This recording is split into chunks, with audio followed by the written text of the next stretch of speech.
Hello everyone, welcome to Quick Count. My name is Codd Sinclair. Today's episode is from Thursday, January 28th, 2021. We are taking a look at the 2015 Royal Rumble match, taking place from Philadelphia, Pennsylvania. So I'm sure this is going to go super well. Before we jump into the review, as I mentioned in my last review, just a little bit of sinus issues. It's affecting my voice a little bit, so everything is fine. Hope to be on the mend here pretty soon. Lillian Garcia on announcing duty, going over the rules. Intervals, once again, 90 seconds, thank God. Cole, Lawler, JBL are on commentary for this one. We get started right out of the gate. Number 1 is The Miz. Number 2 are Truth. Number 3 is Bubba Ray Dudley. This is his first Royal Rumble match. The Philadelphia crowd obviously loses it. They focus hard on The Miz, and he seems very shocked and stunned, like he's almost seen a ghost. We get a scoop slam on The Miz in the middle of the ring. R-Truth goes to the top rope. Bubba grabs Miz's legs, and then without anybody saying it, we get the waza. He then says, "Truth, get the tables." Miz gets up, tries to eliminate Truth. Instead gets a interesting looking 3D, and then gets eliminated. Before we get to number 4, I hated this spot so bad. I remember watching this live as it was happening, and I said they couldn't get Devon for this show. I know 2015 he was still working for TNA, so I get it, but why would you have those spots without Devon? It's almost like a Legion of Doom 2000 where you had Animal and Heidenreich, and Heidenreich was playing the role of Hawk. We didn't need it here. It just felt really awkward to watch. But that's fine, because number 4 is Luke Harper. Rest in peace, Brody. As he comes out from the back, Bubba decides to eliminate R-Truth.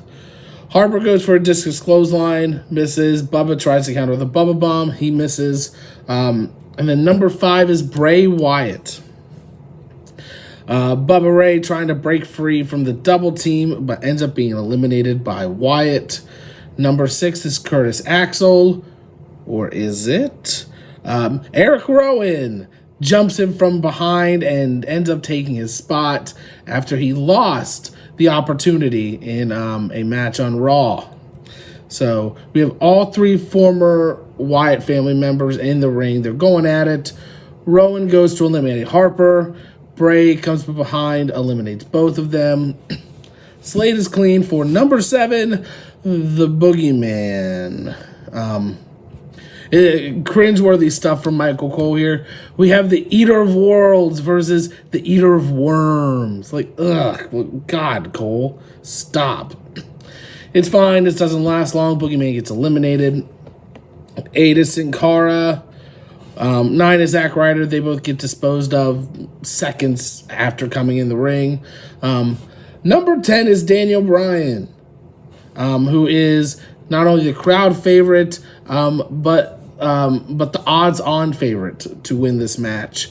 All of the yes chants, huge ovation, House of Fire coming in, hits Wyatt with a super Hurricane Rana, sends him halfway across the ring.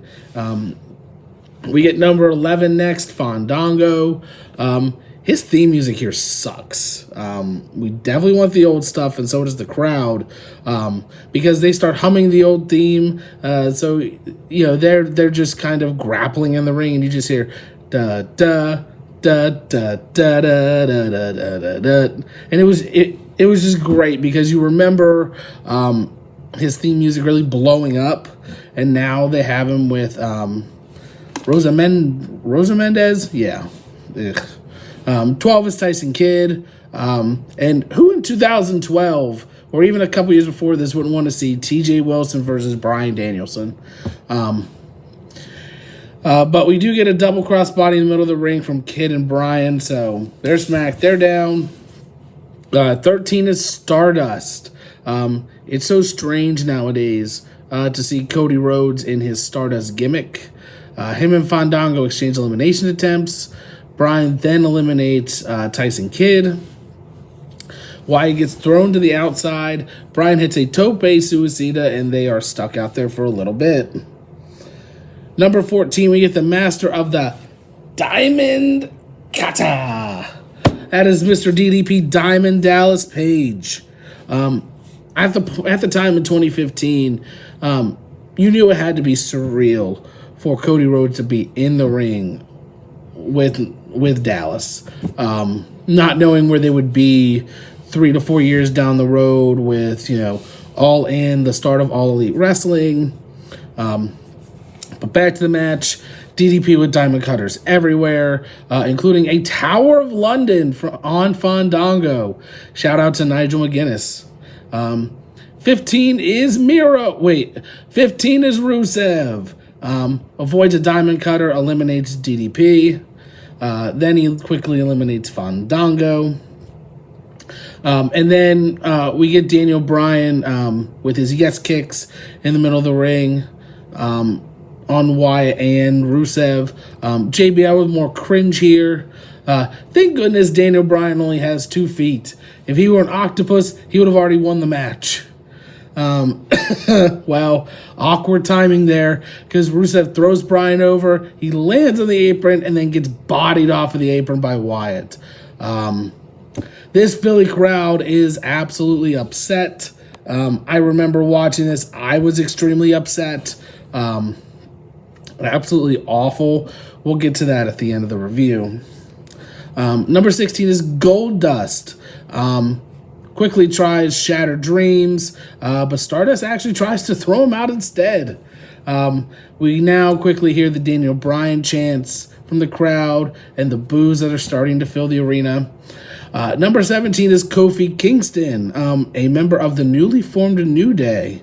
I wonder if he'll feel the power in this match. More Daniel Bryan chants and boos. Number 18 is Adam Rose, being accompanied by the Rosebuds. Always a lot of familiar faces in that group. One that I caught is the current Impact Knockouts champion, Deonna Purrazzo. Rusev throws Kofi over the top. He's caught by the Rosebuds. Adam Rose hasn't gotten in the ring yet, but now the Rosebuds are carrying Kofi Kingston around the ring. So then you see Rusev pull Adam Rose in the ring and then throw him back out. And, not too shortly thereafter, Rusev finishes the job, eliminates Kofi. Number 19, get your throwing batteries ready, Philly.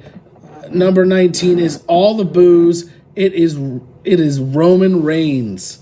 The boos continue as Roman eliminates Goldust and then Stardust. Number 20 is Big E, another member of the newly formed New Day. Number 21 is the stunt double for The Miz, Damian Mizdow, to a huge pop. Just as he's about to get in the ring, Miz runs out, tells him to stop and go to the back. Miz gets on the apron and then gets knocked off, so he doesn't get into the match. So now Mizdow takes the chance, gets into the ring, does some Miz-esque offense, but then is eliminated by Rusev.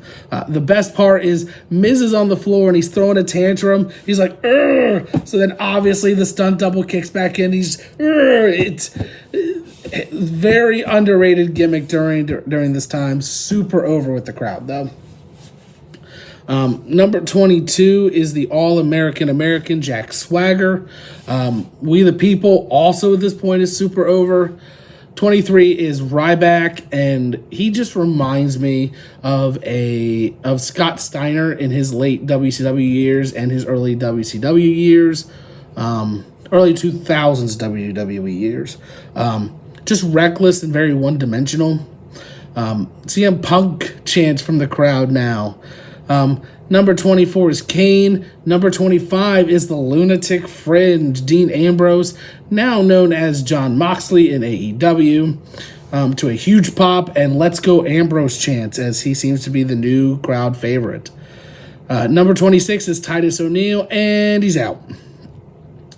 Number 27 is the current Intercontinental Champion, Bad News Barrett, to another loud pop. Number 28 is Cesaro. Rusev dropkicks Big E off of the apron for the elimination. Number 29 is The Big Show. And the participants in the ring have decided to take the Codd Sinclair approach to getting the big man out of the match strategy, which is everyone gang up on him as soon as he gets in. However, it doesn't work. He powers out. Big Show and Kane eliminate Ryback. And then Big Show eliminates Jack Swagger. Number 30 is Dolph Ziggler. So, as I have been doing, we'll reset. With Ziggler, we have Wyatt, Rusev, Roman, Kane, Ambrose, Barrett, and the Big Show. So that leaves 8 men left. But not for long. Dolph Ziggler eliminates Wade Barrett. Walks into a big swing from Cesaro. Ziggler gives him his comeuppance, though, and super kicks Cesaro out of the Rumble. Excuse me, I'm so sorry. Ziggler does walk into a knockout punch from Big Show, who him and Kane lift and just dump over the top rope. Bray Wyatt suffers the same fate. Knockout punch, dumped over the match. So here we are. This is our final 4. Roman, Kane, Ambrose, and Big Show. They forgot about Rusev, but yet they are claiming that there are only 4 members left. There are only 4 people left in the Rumble. And it's okay to try and pass that on and, try and get that over. But no, it's very, very clear that he was not eliminated whatsoever. Back to my notes here. I apologize.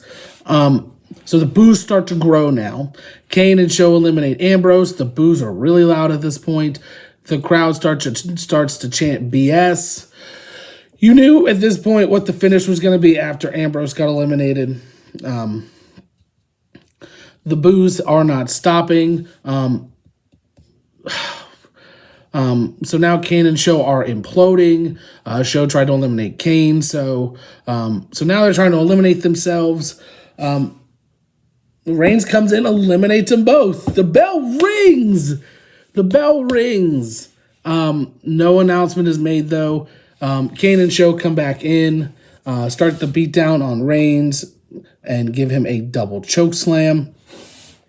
Just as the crowd starts to chant, "We want Rusev," The Rock's music hits. He comes down. People's elbow to Kane. Reigns with a Superman punch to Show. Rock hits a rock bottom on Show. Rusev now decides to get into the match. Get back into the match. Eats a spear. Roman points to the Mania sign, throws him out, and now it is official. Roman Reigns is the winner of the 2015 Royal Rumble. After this show, #cancel WWE Network trended. PW Insider reported that the network cancellation page had crashed.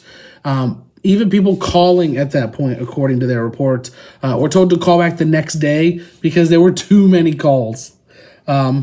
So I'm going to be harsh on this one. I'm going to give it a half count. This was incredibly boring. Seeing Bubba Ray and DDP come back were nice touches. Seeing Rock would have been fine under the right circumstances. Bray Wyatt controlled the first third of the match, so not much action there, and the crowd really didn't seem invested. The next 2/3, it was just bodies in, bodies out, with no real rhyme or reason. By the time Roman got in, the writing was on the wall. We all saw what was going to happen, and it was Roman being force-fed down our throats once again. Vince McMahon said that the people who were upset at Roman Reigns winning and therefore canceling their subscriptions were the vocal minority, and he expected those who complained to continue to watch. It still goes to show you, Vince McMahon, out of touch. I hope you enjoyed this episode of Quick Count. If you've seen this match, let me know your thoughts in the comments below. If you haven't, I have where you can find this match and timestamps for you in the description. While you are there, check out our social media links, including links to our Ko-fi page and my Discord, where you can get weekly and daily show updates. As always, thank you for watching. My name is Codd Sinclair, and I will see you next time.